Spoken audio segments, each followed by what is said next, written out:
नमस्कार, स्वागत है आप सबका मेरे YouTube चैनल पर। और आज हम बात करेंगे मोदी 3.0 की, यानी कि इस बार एनडीए सरकार की। दोस्तों, जैसा कि आपको पता है कि बीजेपी को 543 में से 240 सीट मिले हैं। इन 240 सीटों में 32 सीट कम होने के कारण बीजेपी सरकार अपने दम पर मेजॉरिटी मार्क पार नहीं कर पाई, जिससे इस बार की सरकार को एनडीए की सरकार कह रहे हैं, ना कि मोदी की सरकार कह रहे हैं।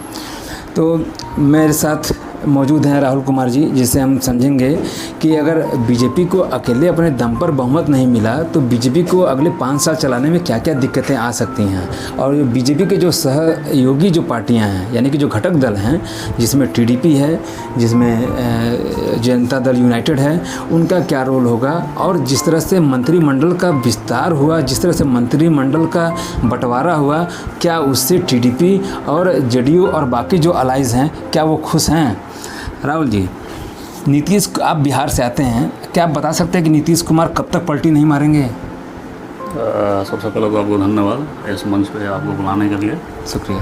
और मैं शुरू से बताना चाहता हूँ, जैसा आपने बताया कि इस बार जो लोकसभा का चुनाव हुआ था उसमें 543 में बीजेपी को 240 सीट मिले। तो ये भी आपको मैं बता देना चाहता हूँ कि पिछले साल के मुकाबले पिछले साल इनको 303 सीटें मिली, 303 सीट मिली थी। तो कहीं ना कहीं 63 सीटों का नुकसान है। और इसी परिप्रेक्ष्य में यदि कांग्रेस को देखा जाए तो उनको लगभग उसी अनुपात में उनको फायदा हुआ है। तो कहीं ना कहीं लोग धीरे धीरे कांग्रेस के प्रति झुकाव जो है लोगों का बढ़ रहा है।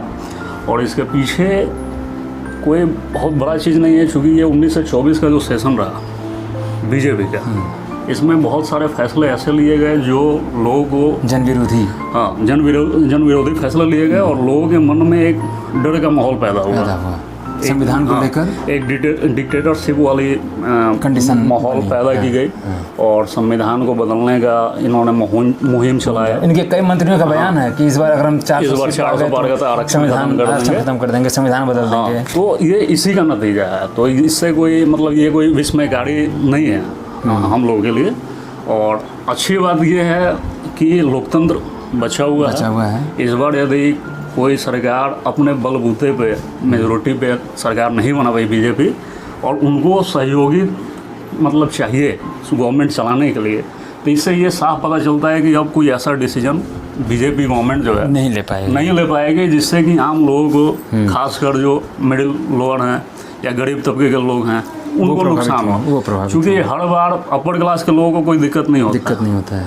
ये कहीं ना कहीं दिक्कत हम जैसे तबकों के लिए ही होता है। तो ये तो मेरा एक सुझाव था कि मेरा मत था कि ये जो भी हुआ कहीं ना कहीं हम लोग की इसमें जीत है। और अगला 5 साल हमको नहीं लगता है कि इस साल भी एनडीए की गवर्नमेंट जो है सस्टेन कर पाएगी। 6 महीने में आपको भी लगता है 6 महीने में? हाँ, मेरा भी ऐसा मानना है कि सरकार कहीं ना कहीं डाउन होगी। और जहाँ तक नीतीश कुमार की बात है, तो उनका जो आप पिछला पास्ट रिकॉर्ड देखेंगे तो उनको पलटू चाचा कहा जाता है। हाँ, तो वो कब पलट जाए बेचारे, कोई भरोसा नहीं है। और आजकल ये भी देख रहे हैं कि जो आरजेडी के जो नेता हैं तेजस्वी यादव, वो भी हमेशा उनको प्यार से चाचा ही कह रहे हैं कि चाचा को हम लोग मनाने में कामयाब हो जाएंगे। बिल्कुल, वो कहीं ना कहीं जान रहे हैं कि ये ज़्यादा दिन वहाँ सस्टेन करेंगे नहीं। उनका घर कहीं ना कहीं यहाँ है और अभी जहाँ पे है वो उनका घर नहीं है। जदयू के कई नेता कह रहे हैं कि इंडिया गठबंधन से नीतीश कुमार को प्रधानमंत्री बनाने का ऑफर मिल रहा है। इस पर क्या कहना चाहेंगे आप। देखिए, जब तक कुछ स्पष्ट नहीं होता तब तक तो कुछ आलोचना करना इस पर सही नहीं है। लेकिन मुझे ऐसा लगता है कि ये ऑफ़र वाकई में नीतीश कुमार के लिए बनता है। और वो उनका जितना लंबा अनुभव है वो उस लायक है वे। राहुल जी, आप हमारे साथ जुड़े, आपका बहुत बहुत धन्यवाद।